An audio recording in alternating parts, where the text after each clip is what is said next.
झारखंड में शराब गड़बड़ी से जुड़े मामले में एक तरफ जहां शराब कारोबारी योगेंद्र तिवारी ईडी की गिरफ्त में हैं, ईडी उनसे लगातार पूछताछ कर रही है, तो वहीं अब दूसरी तरफ उनसे जुड़े 20 से ज्यादा लोगों को ईडी का सम्मन गया है और आज से अब उनसे भी लगातार ईडी पूछताछ करेगी। ये सभी वो लोग हैं जो किसी न किसी तरीके से योगेंद्र तिवारी से उनके कारोबार में जुड़े हुए रहे हैं। ये सभी लोग देवघर, जामताड़ा और गोड्डा चोरी से जुड़े हुए हैं और इस विषय पर बातचीत करने के लिए हमारे साथ जुड़ गए हैं बीजेपी प्रवक्ता प्रतुल शाहदेव और जेएमएम के प्रवक्ता मनोज पांडे। इनसे हम समझने की कोशिश करेंगे कि ईडी की जो कार्रवाई शराब के मामले में शुरू हुई है, जो पूछताछ का सिलसिला शुरू हुआ है, वो किस तरफ जाता हुआ दिखाई दे रहा है। ईडी के इस एक्शन पे, ईडी के कार्रवाई पे हम बात करने के लिए हमारे साथ जुड़े हुए हैं जेएमएम से प्रवक्ता मनोज पांडे और बीजेपी के प्रवक्ता प्रतुल शाहदेव जी। मनोज जी, ईडी एक बार फिर से अब एक्शन में है। शराब घोटालों की जो लंबी फेहरिस्त है पूछताछ के लिए, अब क्रमवार पूछताछ के लिए ईडी बुला रही है लोगों को। मनोज जी, देखिए, जांच के क्रम में अगर कोई तथ्य पाए गए हैं तो ईडी स्वतंत्र है और पूछताछ कर रही है, पूछताछ करनी चाहिए। लेकिन किसी तरह की पूर्वाग्रह से ग्रसित होकर अगर केंद्रीय एजेंसियां जांच करेंगी तो उसका फलाफल सकारात्मक नहीं आएगा। जो दोषी होंगे, जो कल्प्रिट होंगे, निश्चित तौर पर कार्रवाई होनी चाहिए। लेकिन एक परसेप्शन बनाकर कि हमें अमुक व्यक्ति को फंसाना है, अमुक व्यक्ति को बचाना है, तब कहीं न कहीं जो एक विश्वसनीयता केंद्रीय एजेंसियां की होती हैं वो कम हो जाती है। और इधर विगत 2-4 वर्षों से केंद्रीय एजेंसियों की विश्वसनीयता कम हुई है। ये पूरे राष्ट्रीय स्तर पर मैं बोल रहा हूँ। तो आज विश्वसनीयता लोग, इस देश के लोग चाहते हैं कि केंद्रीय एजेंसियां पूरी मुस्तैदी से काम करें। जैसे अभी नरेंद्र तोमर जी के बेटे का वीडियो आया, 2 वीडियो आया, कई एक खुलासा उसमें किए गया, कई एक आरोप, संगीन आरोप लगे, उस पर भी ईडी अगर मुस्तैद होती तो प्रसन्नता होती। लेकिन चलिए, ईडी संवैधानिक एजेंसी है। हाँ, ये अलग बात है कि उसकी दुरुपयोग की बातें आती है सामने। इस सरकार में कुछ ज्यादा ही आरोप केंद्र की सरकार पर लगते आ रहे हैं। लेकिन क्या ईडी अपना काम करे। प्रतुल जी से पूछताछ होनी चाहिए। प्रतुल जी से जरा सा इसी पे समझने की कोशिश करते हैं। प्रतुल जी, केंद्रीय एजेंसियां अगर दुर्भावना से ग्रसित होकर काम करेगी तो फलाफल नहीं आएगा। सीधे सीधे आरोप है मनोज पांडे जी का।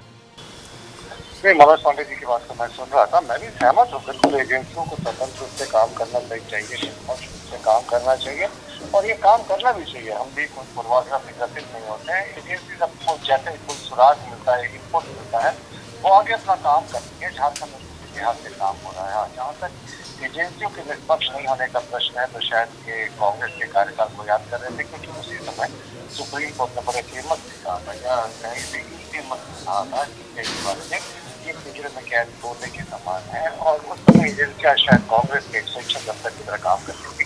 देखिए, अगर हमारे यहाँ निष्पक्ष रूप से काम नहीं कर रही थी तो 1,25,000 करोड़ रुपए का कैश और अवैध संपत्ति और ज्वेलरी के दोनों को जोड़ ले तो 1,25,000 करोड़ का सीजर हुआ है पिछले 4 वर्षों में। आप पूछेंगे ये सिर्फ 4 वर्षों में क्यों हुआ? क्योंकि उसके पहले ईडी को 4 वर्ष के पूर्व जब केंद्र सरकार ने संशोधन किया, उसके पूर्व ईडी को रेड करने की, ईडी को डिटेन करने की, ईडी को अरेस्ट करने की, पूछताछ करने की शक्तियां नहीं थी। और जहां तक हमारे किसी नेता पर आरोप करने का बात है, स्वतंत्र है साहब, आप भी बिल्कुल कोई आवेदन दे सकते हैं। एजेंसी को तथ्य मिलेगा तो आपके और हमारे में कोई अंतर नहीं होता। वो संविधान से, और जैसा मनोज जी ने कहा बिल्कुल सही था, संवैधानिक एजेंसी है। जब भी कोई शिकायत हो, ये शिकायत करे, जरूर कार्रवाई होगी। लेकिन उनका, मनोज पांडे जी का तो आरोप यह है कि अमुक व्यक्तियों को फंसाने, अमुक व्यक्तियों को बचाने, और उन्होंने नाम भी लिया नरेंद्र तोमर जी के बेटे का। देखिए, ऐसा ना चंदन जी, वो शिकायत करे ना, किसने शिकायत करने से रोका है?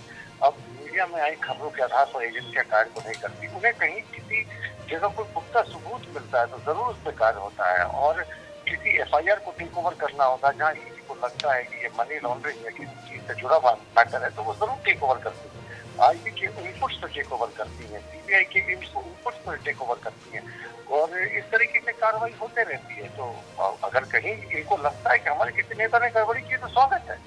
यहाँ भी वो आवेदन दे सकते हैं, दिल्ली में भी आवेदन दे सकते हैं, ऑनलाइन आवेदन दे सकते हैं, बल्कि क्या भी ऑनलाइन एफआईआर की सुविधा है, तो केंद्रीय एजेंसियों में भी ऑनलाइन एफआईआर की सुविधा है, बिल्कुल शिकायत करें। बिल्कुल, हम मनोज पांडे जी से समझते हैं। मनोज जी, आखिर आप शिकायत क्यों नहीं करते? अगर आपको लगता है कि अमुक व्यक्ति ने कुछ गड़बड़ी किया है, तो प्रतुल जी जैसा कह रहे हैं कि शिकायत की व्यवस्था है, आप भी शिकायत करें। सिर्फ मीडिया के आधार पे तो ईडी कार्रवाई नहीं करेगी। देखिए, शिकायत भी होते हैं, इसमें भी हुए हैं शिकायत, मगर ईडी को ये बाध्यता है कि किसी एफआईआर को रिकवर करती है, लेकिन अन्य एजेंसियां जो है, चाहे सीबीआई हो, इनकम टैक्स हो, इनकम टैक्स की छापा शिकायत के आधार पर नहीं पड़ता है। तो उसके लिए विपक्षी दल का नेता होना अगर अहर्ता है, तब ये बड़ी दुर्भाग्य की बात है। सीबीआई अगर स्वतः संज्ञान लेती है तो प्रसन्नता होगी देश के लोगों को, चाहे वो किसी दल के लोग हों। अगर उन पर मनी लॉन्ड्रिंग के आरोप, चाहे नशीले पदार्थों का धंधा करने का आरोप या कमीशन खोरी का आरोप लगे, तो सीबीआई इन्हीं सब चीजों की जांच के लिए बनी है। और जो परिकल्पना थी जिस समय सीबीआई का गठन हुआ, उस समय मुझे नहीं लगता है किसी ने सोचा होगा कि इस कदर दुरुपयोग किया जाएगा।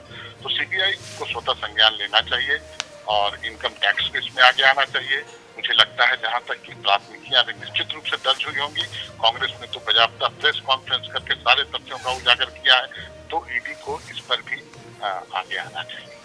छोटा सा रिएक्शन जी बिल्कुल, प्रतुल जी जवाब दीजिए। मनोज जी ने जो आरोप लगाए हैं, जो सवाल सामने रखा है। देखिए, मनोज जी बड़े भाई हैं, प्रवक्ता हैं जेएमएम के। मैं उनको दो तथ्यात्मक भूलों की ओर नजर डलवाना चाहूंगा। पहला तो उन्होंने कहा कि इनकम टैक्स किसी की शिकायत पर कार्रवाई नहीं करती। तथ्यात्मक से गलत है। इनकम टैक्स में अगर आप शिकायत करेंगे तो उसके बाद इनकम टैक्स अगर समझती है कि यहाँ पे शिकायत के दायरे में कोई चीजें आती हैं, तो वो उसके बाद उसकी इन्वेस्टिगेशन शुरुआत करती है, आईटी रिटर्न देखती है, सर्वे होते हैं। रेट और सर्विस के बीच का डिफरेंस होता है, तो शिकायत में भी कार्रवाई होती है। इन्होंने कहा कि सीबीआई को स्वतः संज्ञान लेना चाहिए, तो मनोज जी को जानना चाहिए और सवाल प्रवक्ता है कि सीबीआई को स्वतः संज्ञान लेने का पावर नहीं है। सीबीआई तभी संज्ञान ले सकती है जब राज्य सरकार किसी केस को रिकमेंड करती है या हाई कोर्ट या सुप्रीम कोर्ट के आदेश पर कोई मामला उनको रेफर होता है। सीबीआई स्वतः संज्ञान नहीं ले सकती।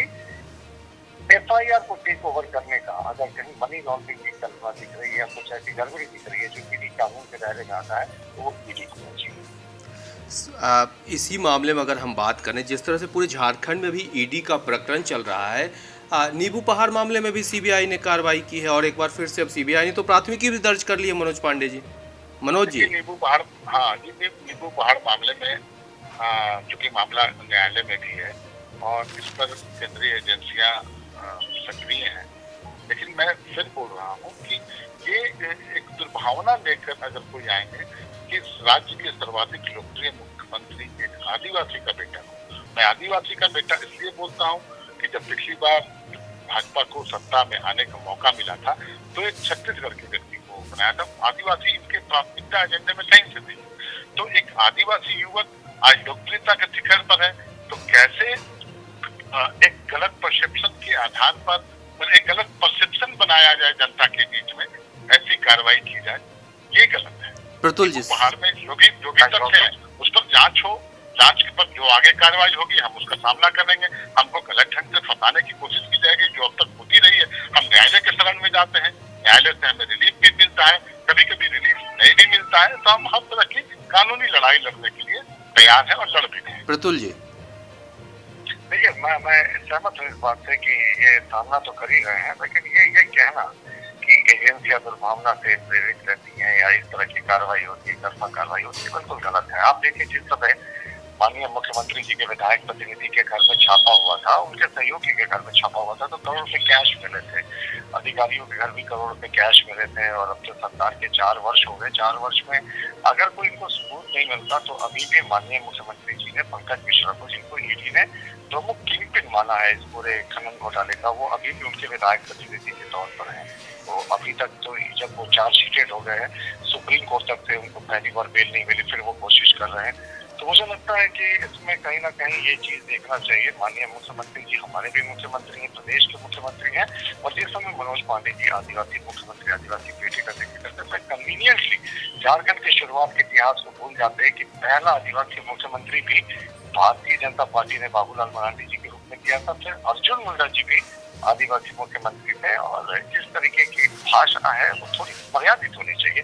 हमने कहा ना कि हमारे भी मुख्यमंत्री, हम भी चाहेंगे हमारे मुख्यमंत्री राजधन निभाएं, तो शायद वो करते दिख नहीं रहे। मनोज जी, आप आदिवासी मुख्यमंत्री का मामला उठाते हैं। प्रतुल जी का साफ तौर पे कहना है कि बीजेपी ने पहला मुख्यमंत्री राज्य को आदिवासी दिया। अर्जुन मुंडा भी आदिवासी मुख्यमंत्री ही थे। मर्यादित भाषा का इस्तेमाल करने की सलाह आपको दे रहे हैं। आग्रह छोटे छोटे भाई की सलाह को मैं बिल्कुल मानूंगा। मैं मर्यादा का हनन न करूंगा, न करना चाहता हूँ। लेकिन नहीं करना भी। देखिए, जहाँ तक बात है, आप पंकज मिश्रा जी की बात जिन्होंने किया, पंकज मिश्रा हमारे संगठन के हैं, इसमें हम इनकार भी नहीं कर सकते हैं। वो हमारे संगठन के हैं, ठीक है। आरोप जो भी उन पर लगा, आरोप प्रमाणित होगा, सजा मुकर्रर होगी, सजा होगी।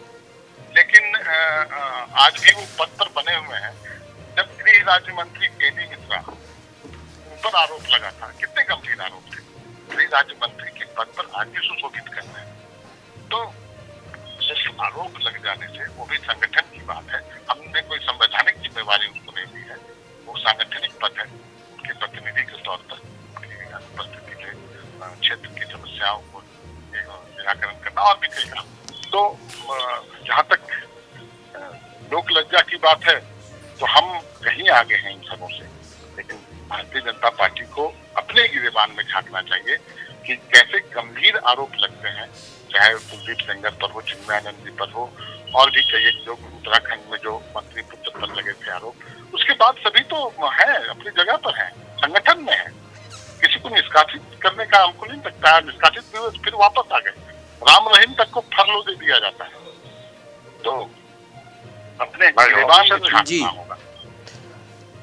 जी प्रतुल, हमारा कहना है ना कि किसी के पुत्र पे आरोप लगने से पिता को दोषी मानना, ये तो बहुत अच्छी नहीं, उनका जीत उनकी गाड़ी से। मैंने मनोज जी मैंने आपको एक बार भी नहीं टोका। नहीं, मुझे खत्म करना मनोज जी। फिर इतने अच्छे से ये बातचीत चल रही है, मैंने आपको कभी नहीं टोका।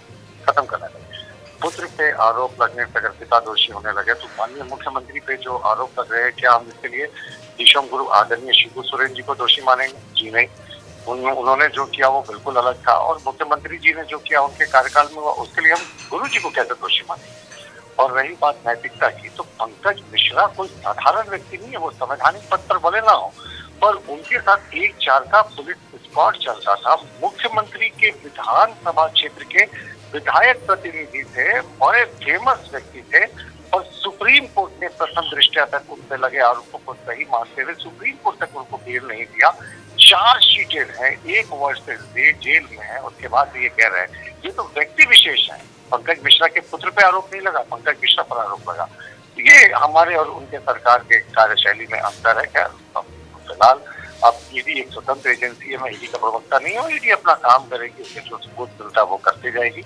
मोदी जी की नियम एजेंसियों के साथ इंटरफेरेंस नहीं होता है। हमें तो स्वागत करेंगे कि विपक्ष के नेताओं के पास अगर हमारे सत्ताधारी दल के नेताओं के बारे में, केंद्र के सत्ताधारी दल के नेताओं के बारे में कोई भी पुख्ता सबूत है, शिकायत करेगा साहब, कार्रवाई होगी। करप्शन पे 0 टॉलरेंस हमारी सरकार का। जी धन्यवाद आप दोनों का जुड़ने के लिए।